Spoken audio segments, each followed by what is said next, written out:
I'm a big fan of haunting horror stories about serial killers and psychopaths sneaking into houses at midnight, but I never thought in a million years I'd get to experience something like this firsthand. But life always finds a way to surprise you, and not always in a pleasant way. Last year, right in my summer vacation, I decided to travel to Ontario to spend some time with my parents. My dad was a prosecutor and my mom was a political appointee, a couple that looked like something out of a House of Cards type series, but from Canada, although that meant they were rarely home. That weekend, as almost always, they had things to do, so I stayed home alone. At first, I was excited. I thought it would be great to spend the time watching some TV series and eating fried food on the couch like I used to do when I was in school, and that's just what I did. I remember I was enjoying a crime show where they were talking about the worst serial killers in history, when suddenly they cut the broadcast to give an urgent bulletin. It just so happened that a dangerous serial killer had just escaped from prison and no one knew where he was. The newscasts recommended to all citizens to lock their doors and stay at home until dawn. Then they showed the image of this guy, and just seeing him made my blood run cold. The man had tattoos all over. Even his eyes were tattooed black to make him look scarier. He also had platinum teeth in the shape of a grill and a bunch of scars on his hands, each one representing one of the people he had killed. Which, by the way, he used the same method with all of them. And that is that he stabbed them dozens of times with a huge knife he had made and customized himself. It was as if he went into some kind of bloody frenzy when he had his prey at his mercy. My throat went dry upon hearing the report, and I began to panic at the thought that he might come to our house. And of course I knew my dad had put him in jail after he took out about 30 people with his famous knife. So I decided I wasn't going to take any chances. I immediately checked all the doors, closed the windows tightly, and went upstairs. I intended to study a little, so I left my dog, Toby, lying on the living room rug, which was his favorite spot, and closed my bedroom door. Then sat down at my old study table. I was so scared that I started talking to myself to calm down. Calm down, Mario. Even if he comes, he won't be able to get into the house. Calm down and breathe. I tried to read a little, but it was late, and once I relaxed, I fell asleep almost instantly. That night, I was awakened by the sound of water running from the kitchen. I opened my eyes and looked at the clock. It was 12:35 p.m. Damn! I must have left the faucet on, but just as I thought to ignore the sound, I began to hear Toby's desperate barking. Why is he barking so much, I wondered. I started walking down the stairs very slowly, as if each step was taking a lot of effort. My feet were so heavy that I thought I might fall down at any moment. Suddenly, Toby's barking turned into a faint whimper and then cut off abruptly. "Toby, are you there, boy?" I muttered as I reached the bottom of the stairs, but he didn't answer. My heart was racing, but nothing prepared me for what happened next. Suddenly, the lights went out and it was pitch black. "My God, what's going on?" I said to myself as I tried to flip the switch. Fortunately, I had my cell phone, so I shone the flashlight and went into the living room. "Is anyone here? Toby, answer me!" I yelled, hoping this bad dream would end. Suddenly, I heard a knock on the window and the fright woke me up completely. "Is anyone there?" I called again, though I didn't know who. By this time, my heart was hammering in my chest with a force I had never felt before. Toby was no longer in the living room, so I walked over to the front door, and that's when I noticed the door was wide open. I also saw that other houses in the neighborhood had lights on, as if someone had cut the power to mine. I tried not to panic and thought that maybe my father had arrived and noticing the power outage had gone down to the basement to check the fuse box, so I went to look in the basement. I went downstairs and got there, but to my surprise, the box was off. I shined my cell phone flashlight into the space, but my dad was nowhere to be seen. At that moment, I knew there was someone else in the house, and I prayed that it really was my dad. I flipped the switch and the lights came back on. "Oh, thank God," I whispered. I went up the basement stairs and got ready to close the door, but as I was heading for the entrance, I realized it was already locked, and by pure chance, I glanced into the kitchen, and there he was.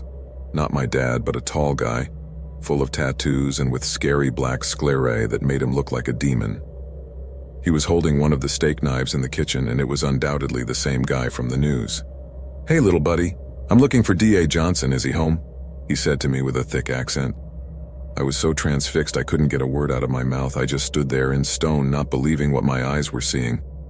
Then the man's smile widened creepily, showing all those platinum teeth that glinted terrifyingly in the glare of the light, and in a second he launched himself at me.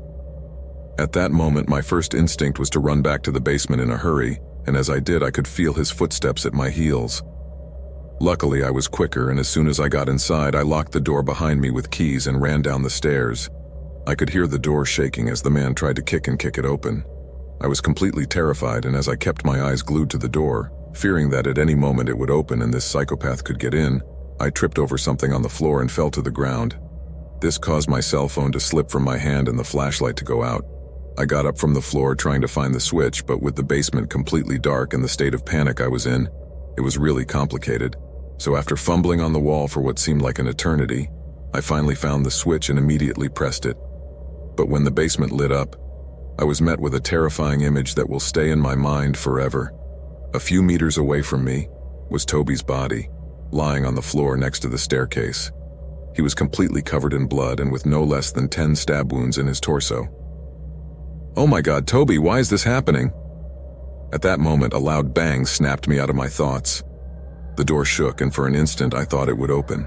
Now the killer was trying to knock it down with the weight of his body, and this time it looked like he would succeed.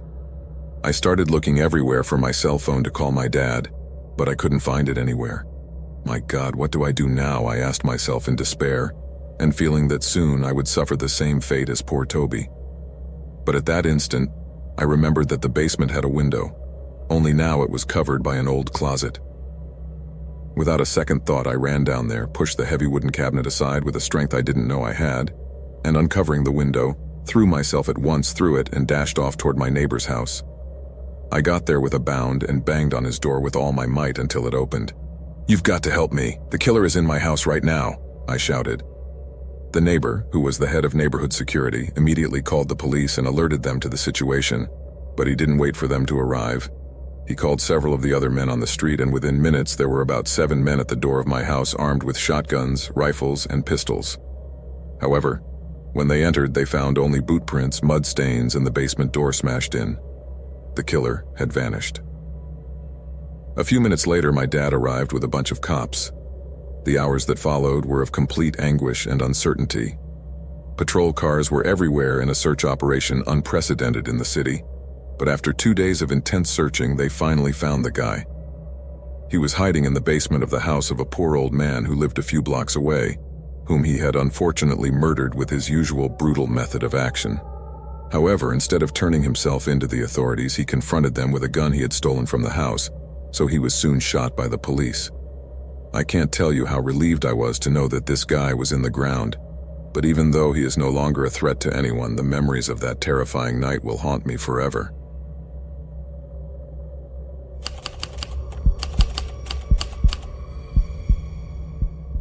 I'm a community patrolman in a neighborhood in South Las Vegas. If you don't know what I do, let me explain. I'm not a cop or anything like that. I'm just a regular 26-year-old guy who rides around in some kind of patrol cart in quiet neighborhoods to make people feel safer. If I see something suspicious, I give the police a heads up, and they're the ones who take care of it. I know it's not a very common thing for most people, but it's typical here, as we have very upscale neighborhoods right next to a city full of trouble. On my rounds, I also have to report certain violations in the community. For example, in some areas, neighbors have to trim their bushes every week, so if I see one that has grown too much, I have to call and leave a note on the door reminding the owner to do his duty. To tell you the truth, I find it strange that people like to live like this, but in the end, it's my job, so I can't complain too much. Mainly, I work from 8 p.m. to 3 a.m. I work from 8 p.m. to 3 a.m. I know it's a weird schedule, but that's how they handle it. There's also another person during the day, but to be honest, I like the evening hours. I have to say that since I've been in the business for over 3 years, I haven't had to deal with anything weird. Up until a couple of weeks ago, the only things I used to notice were groups of kids goofing around in parks at 1 a.m. I've never had to deal with anything weird. But 2 weeks ago, something happened that made me very uneasy, and I can't stop thinking about it. I was in the middle of my usual round, which is a route we follow at the beginning and end of our shifts. By that time, it was around 11 p.m. and all was quiet. I had to check the community pools to make sure they were closed and there were no little kids hanging around. So I pulled into the parking lot and walked to the door. I quickly went in and checked the pool area to make sure there was no one inside, and when I corroborated, I got out of there and locked it. Everything normal until then. But as I was heading to my car, I saw a guy in a hoodie sitting on one of the park benches not far from me. He had his hands stuffed in his pockets and was looking at the ground. I thought he was probably waiting for his dealer or something because the guy gave a vibe of being into something like that. But I couldn't be sure, and it wasn't illegal to be sitting on a bench alone at night. So I just didn't give it another thought. I just went back to my car and continued on my rounds since the community is big and the routes take about an hour. That's if there's no traffic. When I finished, it was close to midnight. I just kept driving around the neighborhoods, driving around without thinking about much until I passed by the pool again and noticed that the guy was no longer sitting on the bench.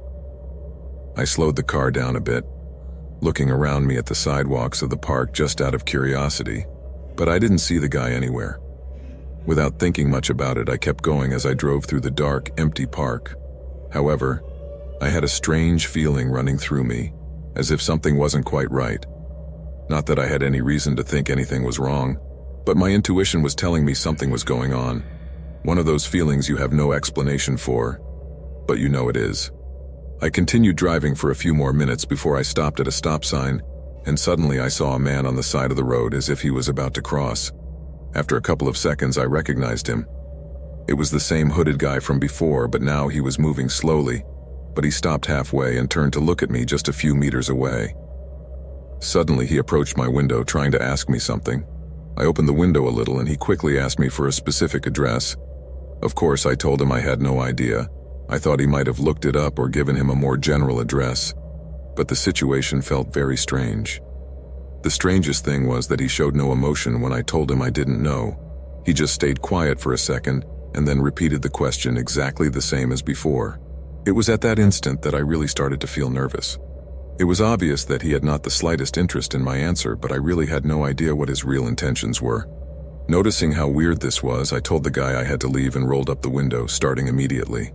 The man did nothing as I drove away, and then I saw him in the rear-view mirror, standing in the middle of the road, looking at me as I drove off. I parked on a nearby street next to a house as I tried to gather my thoughts. It was a really weird encounter, but would it be reason enough to call the police? I didn't want to be dramatic. Calling the police while at my job was already a big mess, so I preferred not to unless it was really necessary. But the big question that kept going around in my head was, why was that guy looking for that address? I decided to put it into my GPS, and it turned out it was only a few minutes from the neighborhood I was patrolling, so I got back on the road and headed that way. When I got there, it was just like any other ordinary house at 1 in the morning, lights off and everything quiet. I parked across the street and waited for a while. Not even 30 seconds passed when I saw the hooded man walking down the sidewalk toward the house. I watched him as he approached the entrance and knocked on the door several times. After a couple of minutes of waiting, he knocked again. It was about a minute more before someone finally opened the door, but what happened next left me completely speechless. At that moment, the hooded guy pushed the person who opened it, making him fall backwards to the floor shatteringly, but that was all I could see, before he entered the house and closed the door behind him with a loud bang. I was in shock seeing what had just happened right in front of me. I tried to react as fast as I could and called the police, sitting there gnawing with nerves as I didn't see any movement for about 2 or 3 minutes. Then I started thinking about whether I should go in and try to help the person in the house, but I didn't know if the guy was armed. The truth is, I was too scared and didn't want to make the situation worse. Plus, I didn't have a gun or anything I could defend myself with, so I decided to stay in my car and wait for the police to arrive and take over. But all of a sudden, the front door moved a little bit and then burst open, and I saw the hooded man running full speed down the street. I don't know why it took me so long to react, something I reproached myself for. But the fact is that by the time I managed to get out, the guy was already gone and the owner of the house was lying inside, unconscious, after having received a brutal blow to the head. But the bad news wasn't over. It turned out that because of the blow he received, the homeowner didn't recognize the guy or remember what had happened. And strangest of all, the hooded man hadn't stolen anything. It was very strange because clearly he knew where the owner lived and his only goal seemed to be to hurt him. The whole thing didn't make sense and it still makes me uncomfortable. It's only been a couple of weeks since this incident happened, so hopefully there will be more information soon and they will catch the hooded guy. In the meantime, I keep my eyes peeled during night patrols just in case I see him around again.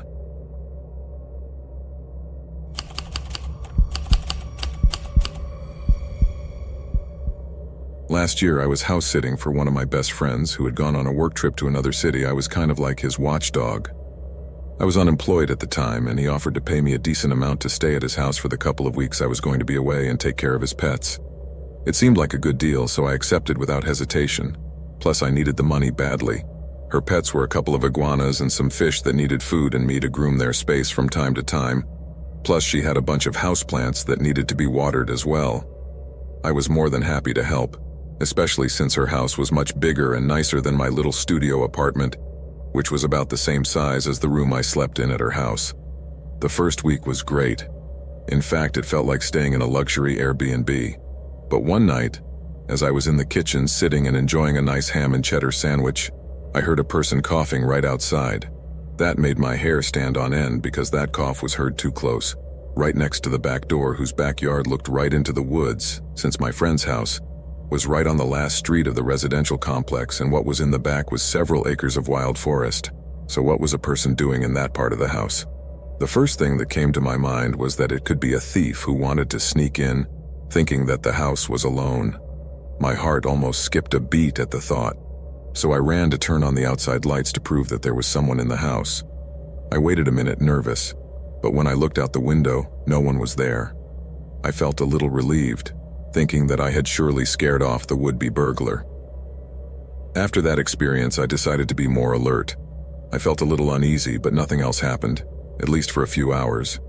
It was around 7 o'clock at night and I had nothing to eat, so I thought about going out to look for something, but as I was crossing the yard, I noticed some footprints in the grass. It looked as if someone had been walking around there recently. I couldn't help but think of the person I had heard coughing earlier. Could it be that he hadn't really left and was lurking around?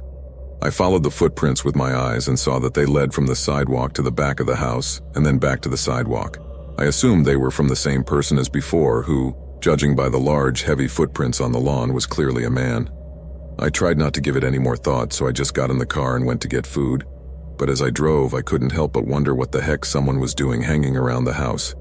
Was it really an opportunistic thief or someone else?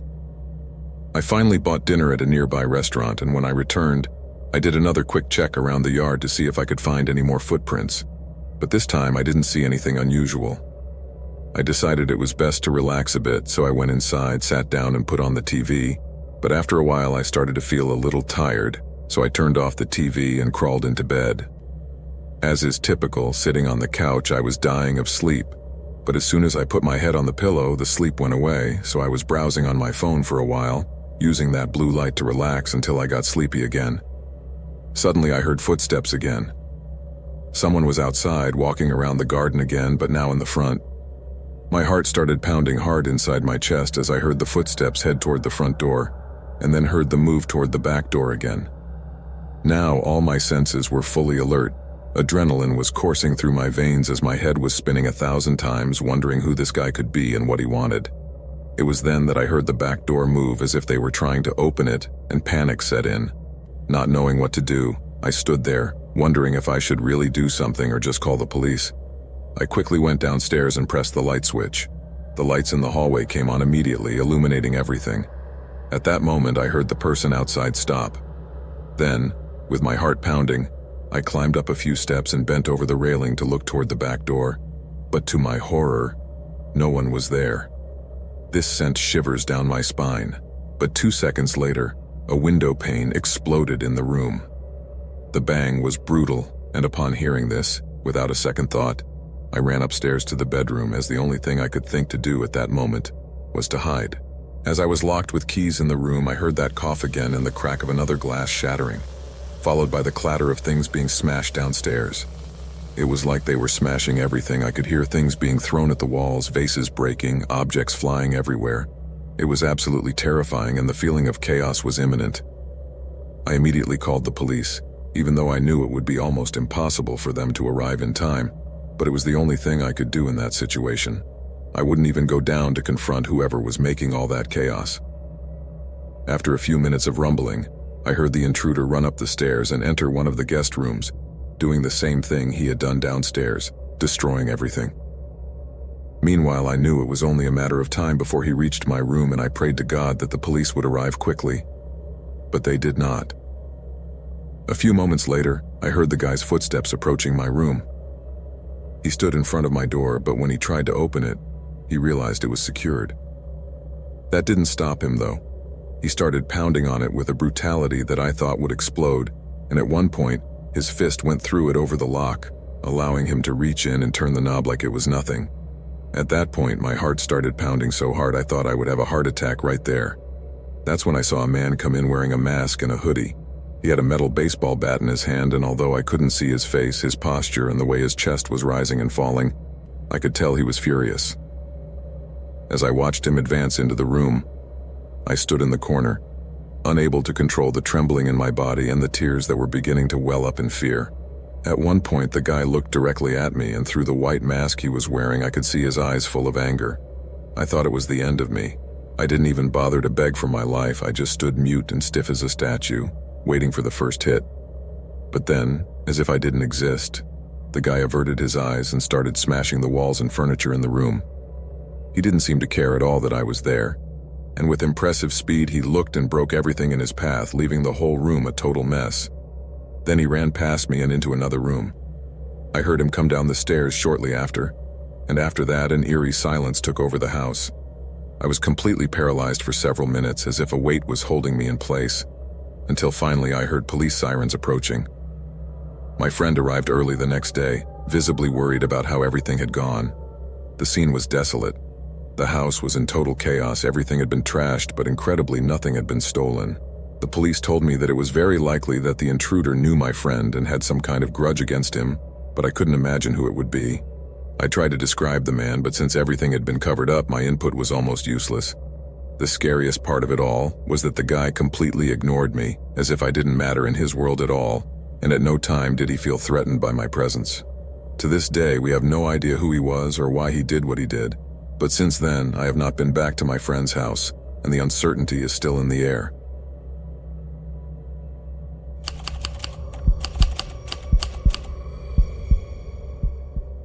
This happened to me during one of my most difficult stages.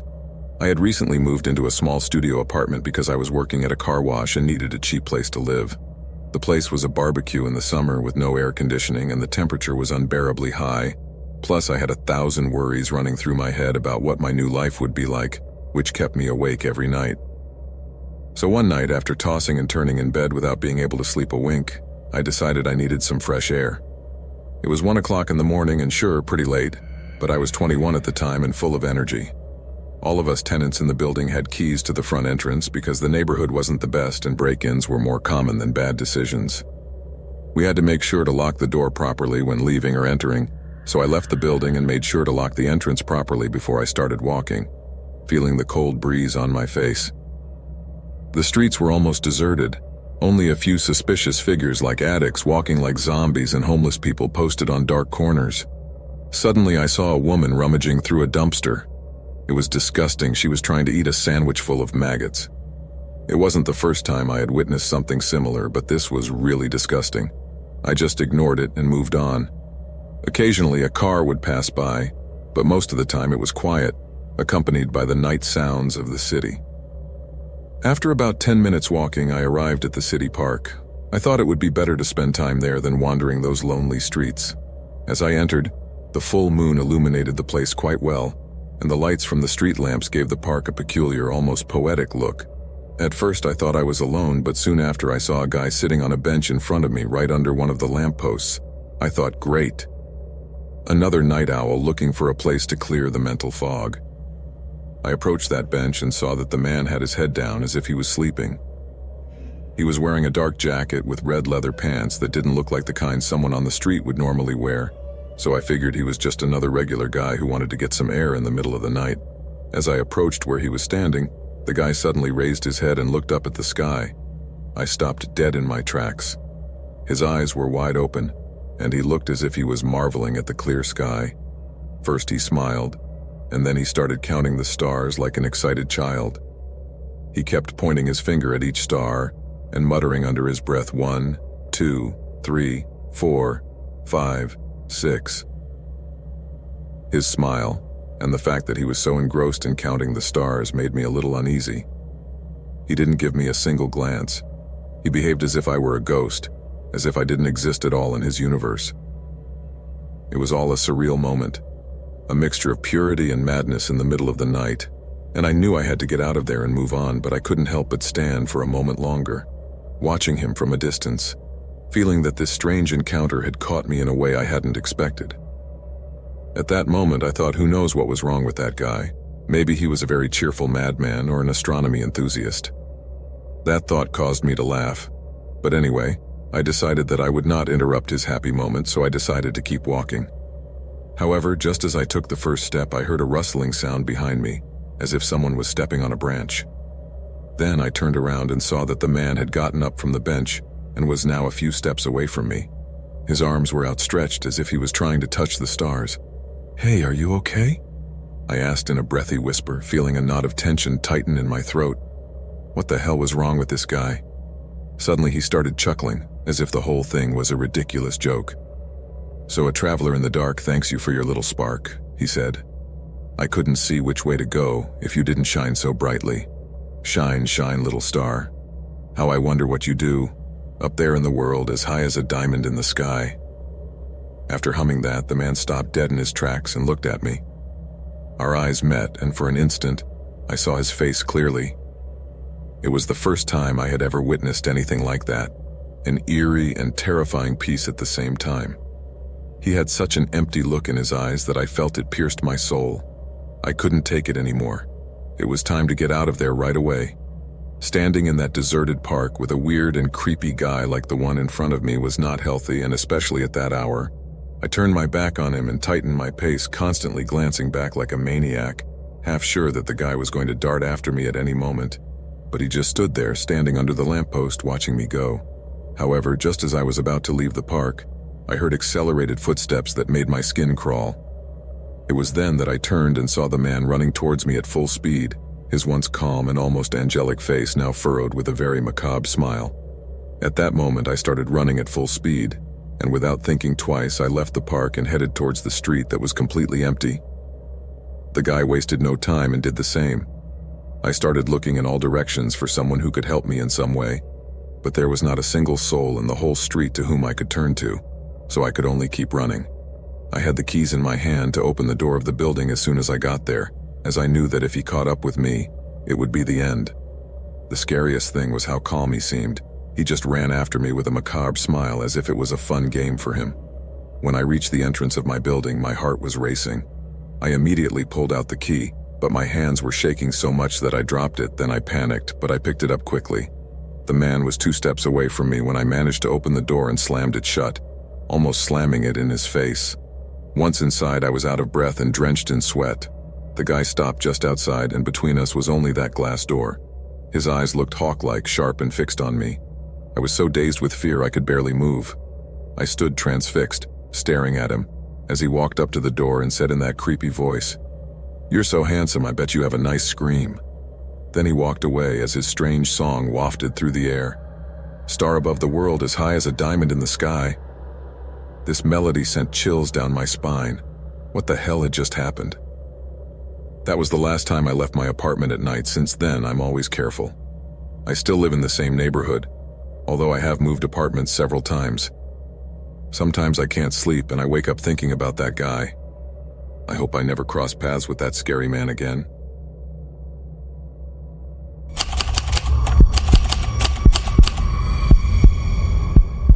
I'll start this story by saying 2 things. Walking alone at night is never a good idea, and accepting invitations from strangers even less so. This should go without saying, but some people don't get it until something really bad happens to them, and I was one of those people. Until I learned that lesson the hard way 2 years ago. One night, I was strolling around a plaza near my neighborhood, enjoying the quiet atmosphere, when suddenly I saw something in the shadows. At first I thought it was just a stray dog, but as I got closer I realized it was a guy I didn't know. From the first moment I saw him, I had a bad feeling about him. There was something odd about the way he moved, but just then, he came into the light and smiled at me, and to my surprise, it was my friend Emma's dad. I was relieved to see that it was someone I knew, which made me forget the initial fear I felt. I walked up to him and greeted him. "Hi, Mr. Ariel, I'm Amanda, remember me? I'm a friend of Emma's," I said. "Amanda, long time no see, how have you been? And your parents?" he said in a friendly tone. His questions made me feel better, and my anxiety diminished. We continued walking, chatting about our experiences in the empty square and laughing, while breathing in the fresh night air, but suddenly, the chat became weird and a bit awkward. "So, Amanda, do you have anyone special in your life?" he asked. "Oh no, I'm very well on my own, thank you," I replied half-jokingly. "Oh really, how does such a beautiful young lady not have someone special in her life? If I were a boy your age, I wouldn't hesitate to be like a puppy dog after your bones." I laughed nervously after this comment. The truth is that it made me very uncomfortable. But then we went back to the same pleasant conversation as before, and I forgot a bit about it. But at one point he told me that he wanted to show me something, took me by the arm and started to lead me to another place. Even though my instincts told me that I shouldn't go, I walked along with him. But then I realized that he was leading me into a dark alley. This gave me a bad feeling, and that's when I felt his hand squeezing my arm and guiding me forward, until we finally stopped in the darkest part of the alley, behind a huge dumpster that didn't let me see anything. I felt confused. I couldn't understand why my friend's father had taken me there, or what he wanted to show me. Suddenly, the man pushed me against a wall, put his hands on my shoulders, and brought his face close to my neck. At that moment I panicked and started struggling to get him off me while screaming for help, but he let out a cold laugh. "Calm down. It's too late, and no one here is going to listen to you, so stop struggling or I'll seriously hurt you." At that moment I knew things were going very badly. He tried to tie my hands with a rope he pulled from I don't know where, but in a burst of panic and adrenaline I managed to break free from his grip and ran back to the square, as it was the only thing I had nearby. As I ran as fast as my legs would carry me, I could hear him let out a curse behind me, but I didn't stop. I had to lose him somehow, so I hid behind a nearby dumpster with my heart racing, trying not to make a sound. I could hear him running nearby, calling to me, "Amanda, come back." At that moment I knew I was in trouble, and that I couldn't let him catch me. "I just wanted to talk," he said. "Yeah, right," I mumbled to myself as I hid well between the ecological containers next to the public restrooms, which at that time were closed. I was doing my best not to be seen. All I had to do was keep still and wait for him to leave. From my hiding place I could see him moving around me. His hair was messy and falling disastrously from his partially bald head. Those weird, unsettling green eyes were looking everywhere for me, while his huge figure looked very menacing. As he walked away, I could hear him shouting my name, calling for me to come out. "Amanda! Amanda!" it echoed in the night. But I kept very quiet, and when I finally sensed he was gone, I slipped out of my hiding place and ran full speed to my car, as if there was no tomorrow. Once inside, I started the engine and sped home. But when I arrived, a shudder ran through me as I saw something that left my heart in a fist. There he was, staring at my windows with those wild eyes. I cursed myself 1,000 times for inviting him to my house earlier, not knowing that it would mean that now this horrible guy knew where I lived. I backed my car quickly into an alley so he wouldn't see me and called the police. "Hello, please. I need help. There's a man in front of my house who has been following me and I think he wants to hurt me," I told them, giving my address. The operator assured me they were already sending a patrol car. I kept a safe distance, knowing he didn't know my car, as I watched him look out the window of my house. However, it seems that at one point he realized I was gone and I saw him leaving the place.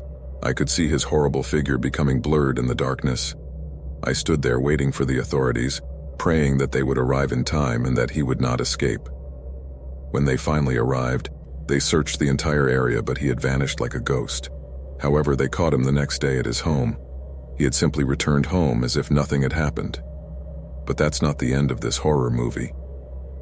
After investigating his car, the police found something that made me feel nauseous. In the trunk were women's clothes and bags with strange old objects.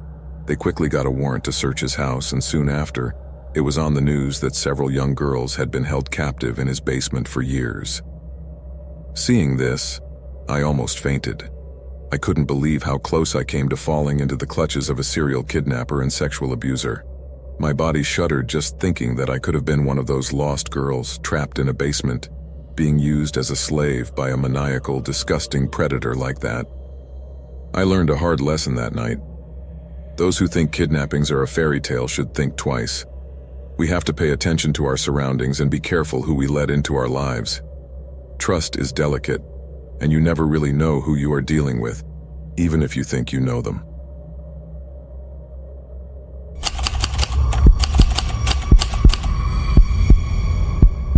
It was the summer after I graduated, and I was enjoying my days off to the fullest.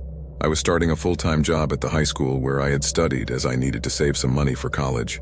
This season, my family wanted me to accompany them to my grandparents' house in Virginia, but I had already bought tickets to a concert that same day, so I decided to stay behind. What teenager wouldn't like to have the house to himself for a week? Besides, I wasn't afraid of the neighbors complaining about noise, because most of them were gone too. One afternoon, I got a huge craving for pizza, so I left the house to get some. However, I ran into hellish traffic due to an accident on the main road, so I decided to take a shortcut and rely on Google Maps. While driving, I noticed that there was a light on at a mechanic's shop.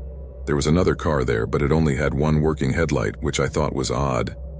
As I passed, the car turned on its light and, to my surprise, started following me. This made me very nervous, but I told myself that I shouldn't get paranoid. However, I couldn't stop thinking about the possibility that someone was following me with bad intentions. The car wasn't very close to mine, meaning it didn't feel like a chase, but it was still there. So, to be sure it wasn't following me on purpose, I slowed down and tried to let it pass. But the car didn't overtake me, and this only added to my nerves. As I got closer to my neighborhood, I started to get more stressed as I realized the car was still behind me, and to top it off, I noticed I was low on gas. I was at a crossroads. I could either turn around and go home while that stranger was following me, or keep going and see if he was really following me. The second option was risky, as I didn't want to run out of gas on an empty road stuck with this guy who had no idea of his intentions, so I figured it was better to take my chances in a familiar place than to be stranded on a dark and lonely road. Determined, I turned onto the street, and my heart stopped when I saw the car with a single headlight turn right behind me. In that instant, I thought all was lost. I started to pull into my driveway because I didn't know what else to do, and to my horror, the car was following my every move. Now that I reflect on it, I think I should have called the police, but I was so caught up in my thoughts and my fear, that option didn't even cross my mind as I drove around trying to lose this guy. I could have contacted my dad, who surely would have grabbed his rifle if he had been home, but he and the rest of the family were 1,000 miles away. So there I was, putting my car in reverse as the car started to approach. I backed up, but so did he, blocking my exit. I moved forward again, and the same thing. He or they were following me. I played this cat and mouse game a couple of times until, in a moment of desperation, I accelerated further into the driveway and turned the car to face him. They were already practically in my driveway, and fear, loneliness, and anger came over me. So I opened the door and got out with my knife in my hand, pointing it at him with my car lights shining in his face. I was always somewhat paranoid, so I had kept that knife inside the glove compartment just in case I might need it someday. I started yelling threats at him while holding the knife, hoping he would freak out. Maybe she thought I was a fragile girl, or that I couldn't expect her to react like that. He slowly backed out of my driveway and moved into the street, but then, to my surprise, he parked next to a neighbor's house. And in the middle of the darkness, I saw someone come out of the house. It was at that moment that my head cleared a little, and I decided it was time to go inside and call the police. I ran inside and dialed the number, my heart pounding as I recounted what was happening. After calling the police, I walked over to the front window to see what was going on in the dark streets of the neighborhood. Everything was silent, and the adrenaline I felt earlier was fading, leaving me in an ever-increasing state of panic. I was trying to calm down, but just when I thought maybe it was all over, I heard footsteps running along the side of the house. Then a shaking at one of the nearby windows chilled my blood. Someone was trying to force it open. Terror gripped me as the guy kept running around the house, trying every door and window looking for a way in. I knew everything was locked, but the thought that he might find a crack filled me with worry, so without a second thought, I ran upstairs and locked myself in my room. There, I dialed 911 again, wanting to get an update on the officer's status. Luckily, the voice on the other end reassured me a bit by telling me they were in the neighborhood and would be there in less than a minute. As I waited, the guy started banging on the front door, yelling for me to open it for him. I felt my heart in my throat, and each knock was like a hammer blow to my mind. Just when I thought everything might fall apart, I heard the sound of engines in the driveway. 2 police cars suddenly arrived, and although I was about to lose my cool, I peeked out the windows to see what was going on. And to my surprise, the man didn't try to escape. The officers arrested him without any problems, and I watched him as they put handcuffs on him. When I went outside to talk to the cops, I saw this guy trying to convince one of them that he wasn't doing anything wrong, as if that was believable. It was crystal clear that there was something very wrong with him. In the end, it turned out that he was completely out of his mind, under the influence of drugs and alcohol, and repeating that I had robbed him and a bunch of other nonsense. None of the cops believed him, obviously, and while we never did find out what his intentions were in following me and trying to get in, considering his state, it couldn't have been any good. I was thankful that the officers arrived on time. I knew I wouldn't have to worry about seeing him again, and that brought me some relief in the midst of the craziness I had been going through. That night, as I tried to relax, I couldn't help but think about what could have happened if I hadn't made the right decisions. In the end, the scare was worth it, and I learned that sometimes it's better to be alert and prepared for anything.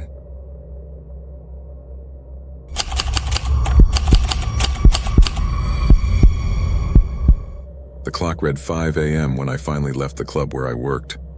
After a heavy shift, all I wanted was to leave behind the noise, the cold walls, and the artificial light. The city was silent, and the empty streets seemed to swallow me in their loneliness. I walked with quick steps towards my house, my mind still playing the electronic music at full volume. But there was something in the air that didn't leave me calm, a kind of electric tension that made me look around me. The streetlights flickered irregularly, as if they had a life of their own, and wanted to tell me that I was not alone. I began to pick up my pace. It's just imagination, I kept telling myself, but I couldn't shake the feeling that something was watching me. Yes, it was crazy, but with every shadow that crept across the ground, I felt a shiver run through my body. At a turn in the street, I noticed a child. At first, I thought it might be some lost child, a typical horror movie situation, or a homeless child, a sad reality but common in this big city. He was standing by a wall looking down at the floor, his blue jacket worn and his hair in a mess. "Are you okay, little boy?" I shouted to him, but he didn't answer me, just snapped his head up and looked at me. His eyes were dark, almost lifeless, and his expression was frozen as if he was trapped in a bad dream. I decided to continue on my way, but as I turned around, I realized that the boy was starting to walk behind me. It wasn't a race, it wasn't a rush, he was just following me at a safe distance, but close enough to feel his presence. My heart raced. Why isn't he going home, thought I. Why is he here, alone at this hour? Paranoia was taking hold of me, and I could feel the agitation growing in my chest. I had heard enough paranormal stories on YouTube to think that a child alone and following in my footsteps at this hour was not a normal occurrence. I quickened my pace again, but the boy did the same, and I started to panic. I didn't know if I should scream, run, or just ignore him and keep going, but I really couldn't. Then I looked back again and saw that his face hadn't changed. He was there, so patient and still, as if he was waiting for something, so I decided it was time to face the situation. "What do you want?" I asked him, my voice shaking. He just shrugged as if he didn't speak my language. For a moment I saw a spark of sadness in his gaze, and that moved me, but it also filled me with trepidation. "Are you lost?" I insisted. "Should I call someone?" In that instant, I felt the air grow colder, as if a shadow had passed between us. The boy wrapped his arms around his body and then, in a voice low as a whisper that was barely audible, he said, "I can't go home." His voice was soft, almost inaudible, and my whole being shuddered. What did that mean? My mind was spinning, trying to understand what was going on. "Why can't you?" I asked, now more intrigued than terrified. "Do you need help?" As those words came out of my mouth, he began to move a little closer. Then I realized something very disturbing, that he had no shadow. Where his shadow should have been, there was only a void. At that moment, my stomach churned and I began to feel my legs shaking with nerves. "You're a ghost," I murmured, horrified and realizing the truth. He nodded slowly, but with a deep sadness that flashed across his face. "I can't leave, because I'm trapped," he told me. "I got lost and couldn't find my way back." Listening to him, I felt a mixture of anguish, fear, and compassion that I cannot explain. Perhaps because I understood that this child was not a threat, but a poor soul trapped in a limbo of loneliness and despair. "How can I help you?" I asked him, wishing there was something I could do for him. But he just shook his head from side to side slowly and without another word, just faded away. I stood there for a few seconds, with a deep feeling of sadness in my heart. Oddly enough, I wasn't terrified as I was at first. Now I just felt so sorry for that little boy. I wondered who he had been in life and what could have happened to him so that his spirit ended up wandering between two worlds, unable to find peace. I used to take that same route from work to home all the time, but that was the only time I met that little boy. I had never seen him before, and after that day I never saw him again. I just hope he has finally managed to transcend and truly rest in peace.